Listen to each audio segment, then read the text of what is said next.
नमस्कार, स्वागत है आप सभी का आज की खबर में। आपके साथ मैं हूं शालिनी खंडेलवाल।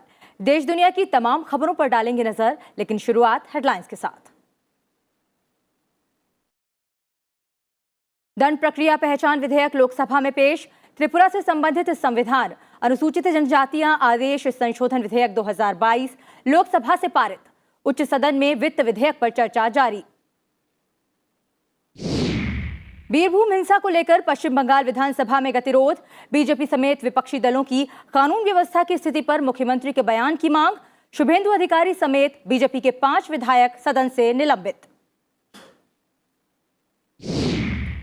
दूसरी बार प्रमोद सावंत ने संभाला गोवा के मुख्यमंत्री का पदभार। राज्यपाल ने 8 और कैबिनेट मंत्रियों को भी दिलाई शपथ। समारोह में प्रधानमंत्री समेत कई केंद्रीय मंत्री और बीजेपी शासित राज्यों के मुख्यमंत्री रहे मौजूद। रूस और यूक्रेन के बीच तुर्की में नए दौर की बातचीत। कीव का बिना देर किए शांति स्थापित करने पर जोर। राष्ट्रपति वोलोदिमीर ज़ेलेंस्की ने कहा, रूसी नेता से आमने सामने की वार्ता से ही युद्ध विराम संभव। और लॉस एंजलिस में ऑस्कर पुरस्कारों का ऐलान। सर्वश्रेष्ठ फिल्म कोडा, विल स्मिथ, जेसिका चेस्टन बने best actor actress. Dune film को मिले 6 अवार्ड। ऑस्कर से चूकी भारतीय फिल्म राइटिंग विद फायर।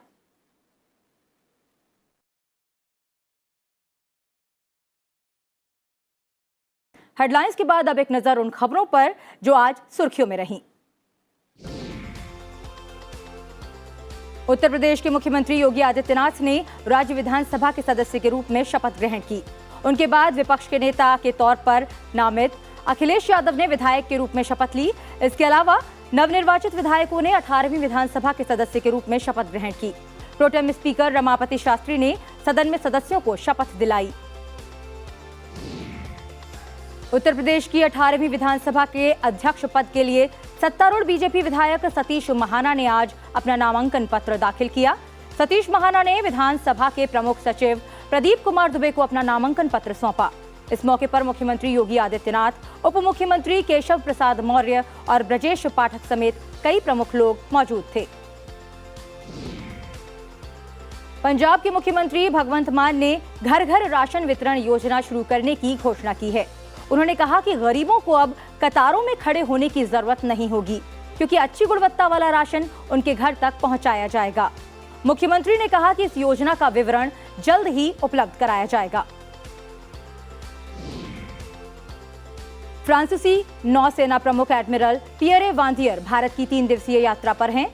उनकी इस यात्रा का उद्देश्य द्विपक्षीय समुद्री सहयोग को और मजबूत करना है, विशेष रूप से भारत प्रशांत क्षेत्र में। केंद्रीय श्रमिक संगठनों के संयुक्त मोर्चे की तरफ से बुलाई गई 2 दिवसीय हड़ताल का मिला जुला असर देखा गया। बैंकों और बीमा क्षेत्र की सेवाएं भी हड़ताल की वजह से प्रभावित रहीं। वहीं स्टील और तेल क्षेत्रों पर इसका आंशिक असर देखा गया। राष्ट्रव्यापी टीकाकरण के तहत देश में अब तक 183 करोड़ 26 लाख से अधिक कोविड रोधी टीके लगाए जा चुके हैं। स्वास्थ्य मंत्रालय ने बताया कि पिछले 24 घंटों में 4,20,000 से अधिक टीके लगाए गए। देश में कोविड से स्वस्थ होने की दर 98.75% है। भारतीय सेना ने जम्मू कश्मीर में नियंत्रण रेखा पर तैनात अपने स्नाइपर को फिनलैंड निर्मित अत्याधुनिक राइफल साको TRG 42 से लैस किया है, जो 1.5 किलोमीटर तक प्रभावी निशाना लगा सकती है। इसकी मारक क्षमता और दूरबीन से देखने की क्षमता विरोधी सेना के पास मौजूद राइफल के मुकाबले काफी अच्छी है। चीन के प्रमुख शहर शंघाई में ओमिक्रॉन वेरिएंट से पैदा कोविड महामारी पर रोक लगाने के लिए आज से चरणबद्ध तरीके से लॉकडाउन लगाया गया है। शंघाई के पूर्वी भाग में आज से शुक्रवार तक लॉकडाउन रहेगा, जबकि पश्चिमी भाग में लॉकडाउन 1 अप्रैल से लागू होगा। वार्षिक अमरनाथ यात्रा इस वर्ष 30 जून से शुरू होगी। यात्रा के लिए ऑनलाइन पंजीकरण 11 अप्रैल को शुरू होगा।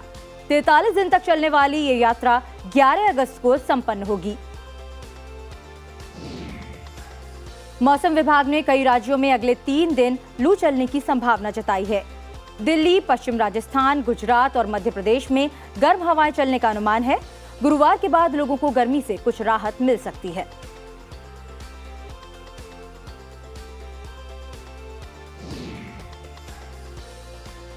अब खबरें विस्तार से। लोकसभा में आज दंड प्रक्रिया पहचान विधेयक 2022 पेश किया गया। विधेयक में किसी अपराध के मामले में गिरफ्तार और दोष सिद्ध अपराधियों का रिकॉर्ड रखने के लिए अत्याधुनिक प्रौद्योगिकी के उपयोग की अनुमति देने का प्रस्ताव किया गया है। संसद के निचले सदन में 58 के मुकाबले 120 मतों से विधेयक को पेश करने की मंजूरी दी गई।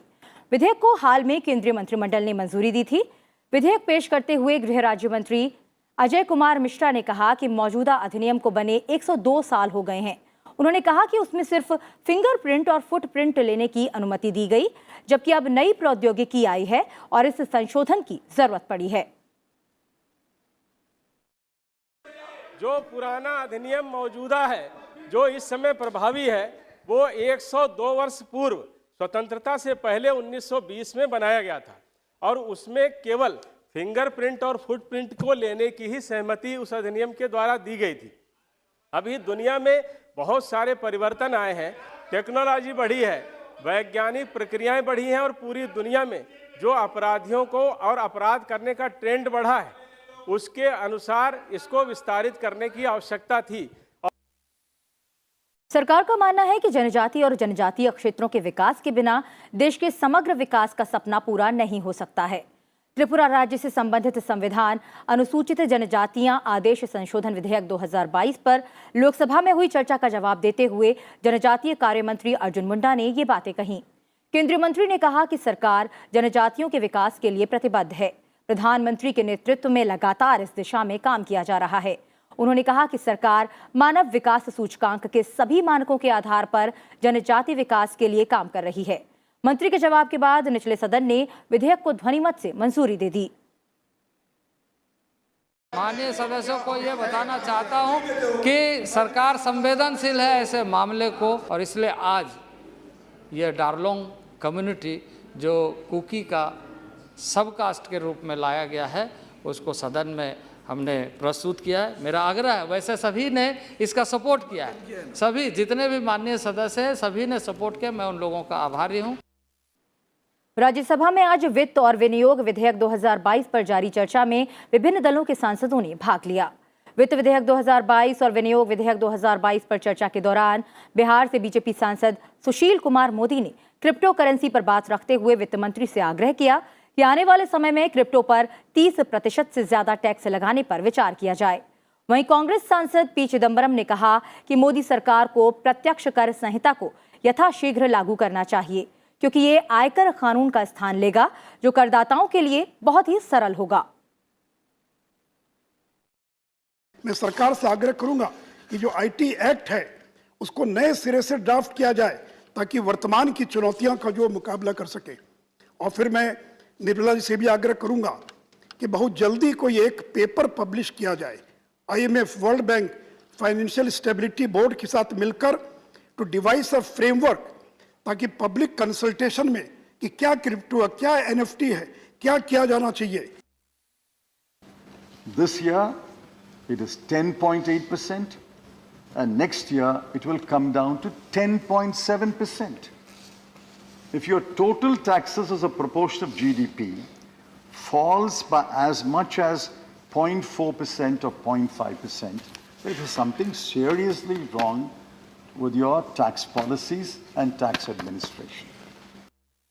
गोवा की 40 सदस्यीय विधानसभा के लिए हाल में हुए चुनाव में अपने नेतृत्व में बीजेपी को 20 सीट जिताने वाले 3 बार के विधायक प्रमोद सावंत ने प्रधानमंत्री और दूसरे गणमान्य हस्तियों की मौजूदगी में दूसरे कार्यकाल के लिए राज्य के मुख्यमंत्री के रूप में शपथ ग्रहण की।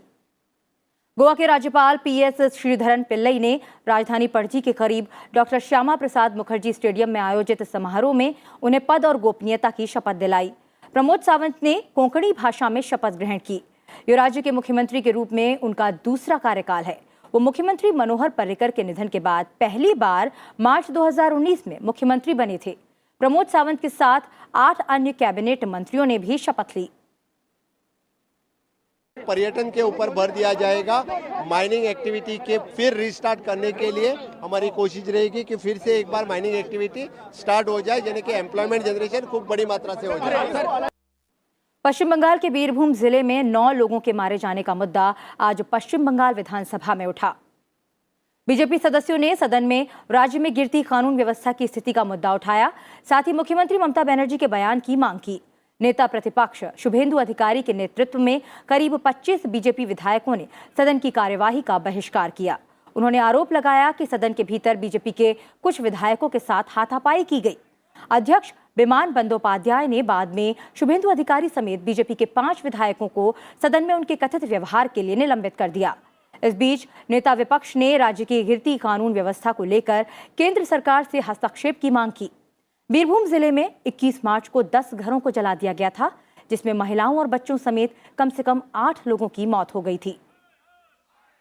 हाँ, यह बंगाल में जो हालत है, इसमें सेंट्रल गवर्नमेंट को इंटरवेंशन चाहिए।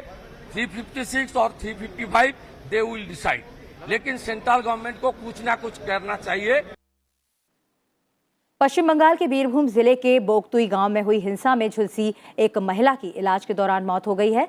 इसके साथ ही इस घटना में मरने वालों की संख्या बढ़कर 9 हो गई है।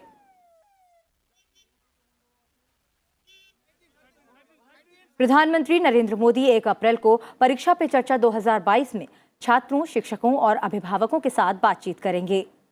कोरोना प्रतिबंधों को ध्यान में रखते हुए दिल्ली, एनसीआर, यूपी और हरियाणा के सरकारी और निजी स्कूलों के 1000 बच्चों को निमंत्रित किया गया है। परीक्षा पे चर्चा 2018 से प्रतिवर्ष आयोजित की जाती है, जहां प्रधानमंत्री छात्रों और शिक्षकों के साथ बातचीत करने के लिए लाइव होते हैं। परीक्षा पे चर्चा 2022 का 5वां संस्करण तालकटोरा स्टेडियम दिल्ली में आयोजित किया जाएगा। जैसे कि आप जानते हैं, परीक्षा पे चर्चा माननीय प्रधानमंत्री नरेंद्र मोदी जी की एक यूनिक इनोवेटिव आउटरीच की उपक्रम है। भारत की भविष्य की पीढ़ी को, नई पीढ़ी को एक गार्डियन की भूमिका में, अभिभावक की भूमिका में, बड़े भाई की भूमिका में, दादा की भूमिका में प्रधानमंत्री नरेंद्र मोदी जी सहजता लाने के लिए।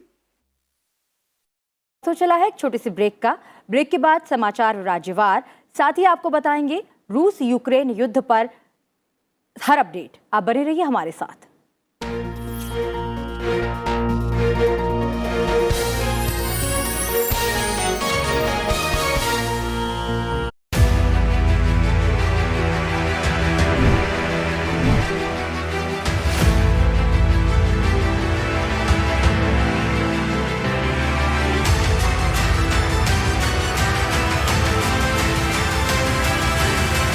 I appeal to all of you. मामले में महत्वपूर्ण मुद्दों को उठाइए। मैं आपकी अनुमति से कोई सरकार इस पे विचार कर रही है। What is important for all of us to realize is What I want to ask the honorable minister. What specific intervention are you doing? Politics कर देश में भेद खड़ा नहीं करना चाहिए। सरकार इसके लिए निरंतर प्रयास कर रही है। a report of the Department of Parliament Standing Committee. प्रश्न ये है कि विधेयक पारित किया जाए। हमारे मंत्रालय ने 6 साल में आम जनता तक पहुंचाने की व्यवस्था है।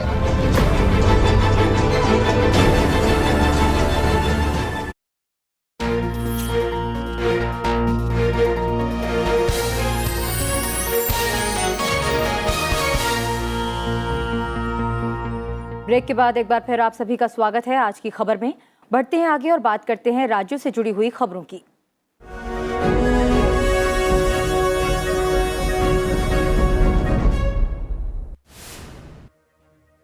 राष्ट्रपति रामनाथ कोविंद कल विभिन्न राज्यों, जिला पंचायत और स्कूलों को जल संसाधन प्रबंधन के क्षेत्र में उनके योगदान के लिए राष्ट्रीय जल पुरस्कार प्रदान करेंगे। जल संसाधन, नदी विकास और गंगा पुनरुद्धार विभाग, जल शक्ति मंत्रालय की ओर से राज्यों और संगठनों को 11 श्रेणियों में 57 पुरस्कार दिए जाएंगे। प्रधानमंत्री नरेंद्र मोदी कल मध्य प्रदेश में प्रधानमंत्री आवास योजना ग्रामीण के तहत करीब 5,21,000 लाभार्थियों के गृह प्रवेश समारोह में वीडियो कॉन्फ्रेंस के माध्यम से शामिल होंगे। वे इस अवसर पर जनसभा को संबोधित भी करेंगे। दिल्ली विधानसभा अध्यक्ष रामनिवास गोयल ने मुख्यमंत्री अरविंद केजरीवाल के खिलाफ की गई कथित अपमानजनक टिप्पणी के बाद बीजेपी के 3 विधायकों को दिन भर के लिए निलंबित कर दिया। आम आदमी पार्टी ने इस मामले में निंदा प्रस्ताव लाने की मांग की है। राजस्थान विधानसभा के 7वें सत्र की कार्यवाही आज अनिश्चितकाल के लिए स्थगित कर दी गई। राज्य की 15वीं विधानसभा का ये 7वां सत्र 9 फरवरी को शुरू हुआ था। इस दौरान कुल 24 दिन सदन की बैठक हुई। बजट सत्र में आम बजट और कृषि बजट पेश किया गया। वीआईपी सुप्रीमो मुकेश सहनी अब राज्य के मंत्री और मंत्रिपरिषद के सदस्य नहीं रहे। बिहार के राज्यपाल फागू चौहान ने मुख्यमंत्री नीतीश कुमार की बर्खास्तगी की सिफारिश को स्वीकार कर लिया है। तेलंगाना के मुख्यमंत्री के चंद्रशेखर राव ने यादाद्री भुवनागिरी जिले में श्री लक्ष्मी नरसिम्हा मंदिर का उद्घाटन किया। इस मौके पर मुख्यमंत्री ने यहां पूजा अर्चना की। हैदराबाद से 80 किलोमीटर दूर स्थित मंदिर के जीर्णोद्धार पर करीब 1800 करोड़ रुपए खर्च किए गए हैं। मध्य प्रदेश की राजधानी भोपाल में 3 दिवसीय चित्र भारती फिल्म फेस्टिवल का समापन हो गया है। आखिरी दिन केंद्रीय मंत्री एल मुरुगन ने 5 श्रेणियों में विजेता फिल्मों के निर्देशकों को अवार्ड दिए। फिल्म फेस्टिवल में 120 फिल्मों का प्रदर्शन किया गया। रांची की सीबीआई अदालत ने आय से अधिक संपत्ति के मामले में झारखंड के कांग्रेस नेता बंधु तिर्की को 3 साल के कठोर कारावास और 3 लाख रुपए के जुर्माने की सजा सुनाई है। उन्होंने 2005 से 2009 के दौरान एक मंत्री के रूप में 6,28,000 रुपए जमा किए थे। सुरक्षा बलों ने जम्मू कश्मीर के बडगाम जिले में आतंकी संगठन लश्कर-ए-तैयबा से जुड़े 2 सक्रिय आतंकवादियों को गिरफ्तार किया है। आतंकियों के पास से आपत्तिजनक सामग्री, हथियार और एक पिस्तौल सहित गोला बारूद बरामद किए गए हैं। मिजोरम में राज्य मानव संसाधन विकास बोर्ड ने राज्य के सभी सरकारी स्कूलों के लिए एक समान वर्दी का प्रस्ताव रखा है। ये प्रस्ताव हाल ही में राज्य के शिक्षा मंत्री लालचंदमा रालते की अध्यक्षता में हुई बैठक में रखा गया था। इसे इस सप्ताह औपचारिक रूप से राज्य के शिक्षा विभाग को सौंपा जाएगा। उत्तराखंड में 2 साल बाद ऑफलाइन मोड में बोर्ड की 10वीं और 12वीं की परीक्षाएं आज से शुरू हो गई हैं। परीक्षा के लिए प्रदेश भर में बनाए गए 1333 परीक्षा केंद्रों में 2,42,000 से अधिक परीक्षार्थी शामिल हुए। कर्नाटक में आज से 10वीं की बोर्ड परीक्षाएं शुरू हो गई हैं। परीक्षा में करीब 8,73,000 छात्र शामिल हुए। बोर्ड ने परीक्षा में छात्रों को ड्रेस कोड पर हाईकोर्ट के आदेश का पालन करने का निर्देश दिया है।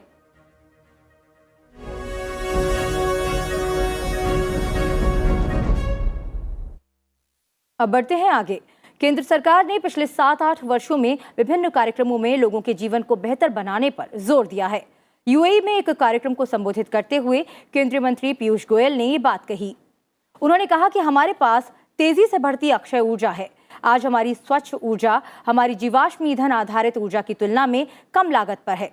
केंद्रीय मंत्री ने कहा कि 2020 में कोविड संकट ने हमें बेहतर स्वास्थ्य सेवा, वैक्सीन विकास और ऊर्जा स्वतंत्रता के निर्माण पर ध्यान केंद्रित करने में मदद की।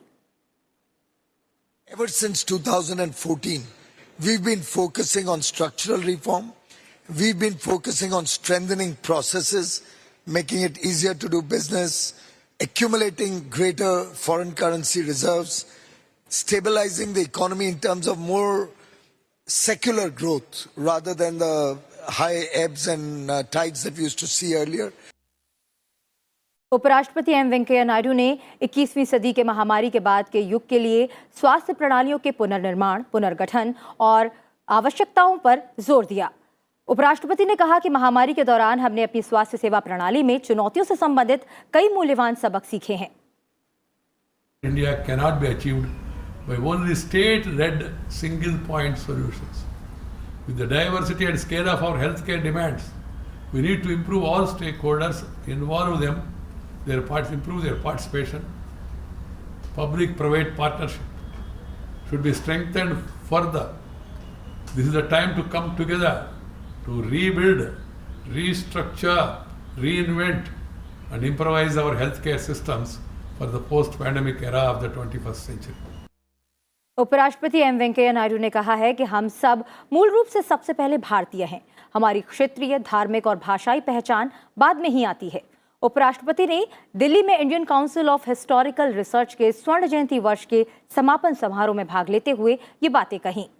उपराष्ट्रपति ने तथ्य आधारित शोध के माध्यम से भारतीय इतिहास का वस्तुपरक पुनर्मूल्यांकन करने का आह्वान करते हुए कहा कि इतिहासकारों को सत्य के प्रति प्रतिबद्ध होना चाहिए। साथ ही उपराष्ट्रपति ने Indian council of historical research जैसे विशिष्ट निकायों की मदद से इतिहास के वैज्ञानिक लेखन को मजबूत करने का आग्रह किया। India means all the provinces, all the regions, all the religions, all people, whatever contribution they have made, it should be documented and it should be presented to the people and to the world at large in a realistic sense. अब बात विदेश मंत्री के श्रीलंका दौरे की।